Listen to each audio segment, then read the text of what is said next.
বন্ধুসকল, অসম চৰকাৰে যি এটা গুৰুত্বপূৰ্ণ সিদ্ধান্ত লৈছিলে যে এডিআৰই এপিএছচিৰ আৰ্হিত অনুষ্ঠিত হ'ব, প্ৰাৰম্ভিক মূল আৰু সাক্ষাৎকাৰ পৰীক্ষা অনুষ্ঠিত হ'ব আৰু বিভিন্ন সচেতন মহলে আৰু ছ'চিয়েল মিডিয়াত এই বিষয়টো যথেষ্ট চৰ্চিত হৈছিল আৰু প্ৰতিবাদ কৰিছিলে বহুতে যে এনেকুৱা হ'ব নালাগে, যিহেতু 2 মাহ আছে পুৰণি পদ্ধতি অনুসৰি যি আমাৰ এটা ৰিটেন এক্সাম হৈছিলে আৰু স্কিল এক্সাম হৈছিলে বা ইণ্টাৰভিউ হৈছিলে গ্ৰেড 4 ক্ষেত্ৰত, তেনেকুৱা ধৰণৰ পদ্ধতিৰে পৰীক্ষাসমূহ অনুষ্ঠিত হ'ব লাগে। এই সন্দৰ্ভত ইতিমধ্যে মুখ্যমন্ত্ৰী মহোদয়কো বহুতে অৱগত কৰিছিলে, বিভিন্ন ছ'চিয়েল মিডিয়াত লিখিছিলে।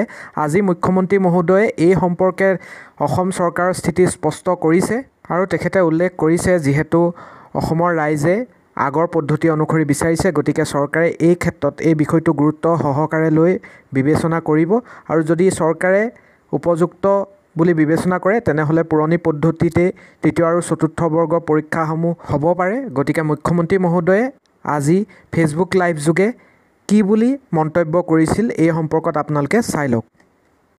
যোৱা পৰহি মই ফেচবুক লাইভত এটা কথা উল্লেখ কৰিছিলোঁ যে অসম চৰকাৰৰ 3য় আৰু 4ৰ্থ শ্ৰেণীৰ যি পৰীক্ষা হ'ব তাত আমি লোকসেৱা আয়োগৰ আৰ্হিত প্ৰিলিমছ আৰু মেইনছ আমি অনুষ্ঠিত কৰিম। 2-এজন ব্যক্তিয়ে মোক জনাইছে যে পৰীক্ষাত নতুন নিয়ম এই বছৰ কৰিব নালাগে, কাৰণ আৰু যিহেতু 2 মাহ আছে গতিকে আমি পুৰণা বা আগৰবাৰৰ দৰে পৰীক্ষা পতাটো উচিত হ'ব।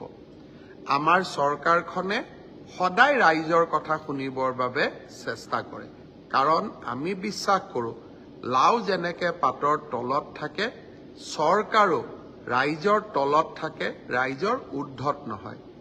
যিসকলে মোক এই পৰামৰ্শটো দিছিল, 2-এজনে অলপ গালিগালাজো কৰিছে আৰু কিছুমানে ভালকৈ পৰামৰ্শটো দিছে।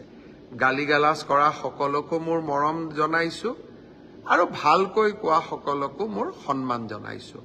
আপোনালোকৰ পৰামৰ্শ অহা 2-3 দিনত আমি বিবেচনা কৰিম আৰু যিহেতু পৰামৰ্শটোত মেৰিট আছে যে হয় 2 মাহ থাকোঁতে পৰীক্ষাৰ পেটাৰ্ণ এটা সলনি কৰিব নালাগে, বিষয়টো আমি ডেফিনেটলি আমি বিবেচনা কৰি অহা 2-3 দিনতে আপোনালোকক ইয়াৰ সিদ্ধান্তৰ বিষয়ে মই অৱগত